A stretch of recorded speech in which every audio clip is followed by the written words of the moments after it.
Oh yeah, one last thing I forgot to mention and I think is really important is that these adjustment layers stack on top of each other, so the effect stacks. So if I have both of these on, they affect each other. So if I go up here to the levels, I kind of like that actually. I think that looks better with the levels adjustments. I'm gonna leave that there. If I go up and add another adjustment layer, it will stack on top of those, and so the effect is cumulative. So if I do hue saturation and I crank this all the way, it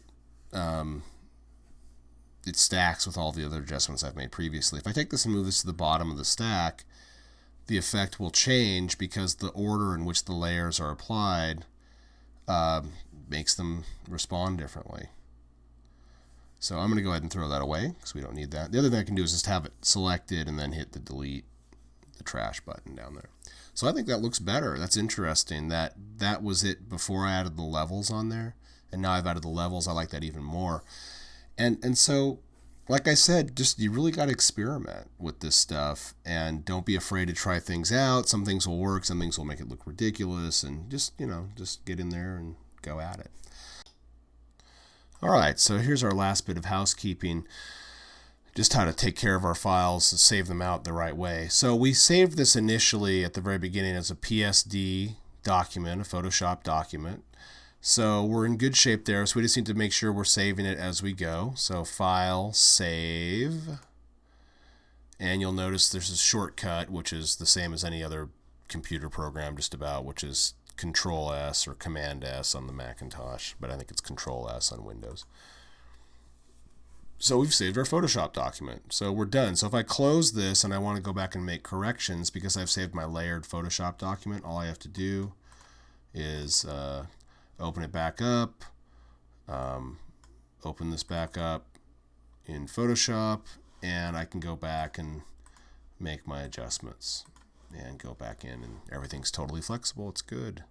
So that's why you always have your layers saved. And then the last thing is, well, how do I save something out for the web? Everything for the web, you can't put a Photoshop file on the web. It's too big and doesn't accept that format. So we have to save it out as a JPEG usually. So the way we do that is we go up here to File, Save for Web and Devices. This is an incredibly handy tool here. And this brings this up. And what this does is it'll take a second sometimes, is it'll show you, well, this is what your original looks like at this point. Actually, this is what it's going to look like when you save it out as a PNG. And what we're going to do is probably 99% of the time you guys will want to be saving your stuff as JPEGs. And I'll explain why in a second. You never want to save a photograph as a GIF, so don't do it. And you can use PNG 24, which is a great format, except it's a lot bigger in terms of file size. So again, for you guys, most of the time you're going to be saving things as JPEGs. And just really quickly to point it out, a PNG will take up, let's say in this case, 738K down here, which will take a long time to transmit over a slow modem there, as we see.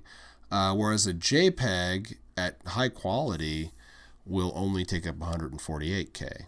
So you can see there's quite a difference in file size. JPEGs have a quality setting, which you can do here. And the nice thing about this is you can see the effect on the image.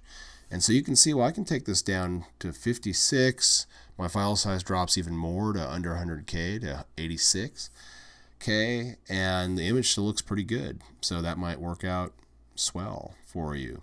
And it loads faster, so your viewers appreciate that.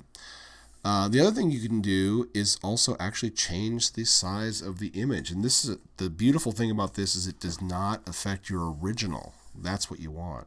So now if I just hit somewhere to update it, it gives me a preview. This is what it's going to look like at 400 by 300 or 50%, and looks pretty dang good. I could go, down even more. I could enter 25% over here.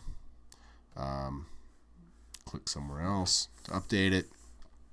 And we can see that. I can jump back to 100%, and there we go.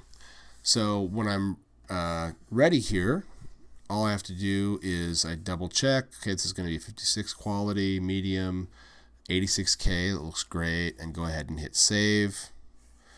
And pick the spot where I want to save it to, and go ahead and hit save. And now I've got my original PSD, which lets me do edits, and I've got my JPEG. I'll take these and I'll open up the JPEG in Photoshop as well. And you can see that they look pretty dang similar, but the JPEG is flat. So if I have the JPEG selected, we only have one layer and I can't do any of my fancy edits. But my Photoshop file has all that goodness still there. So have fun, guys.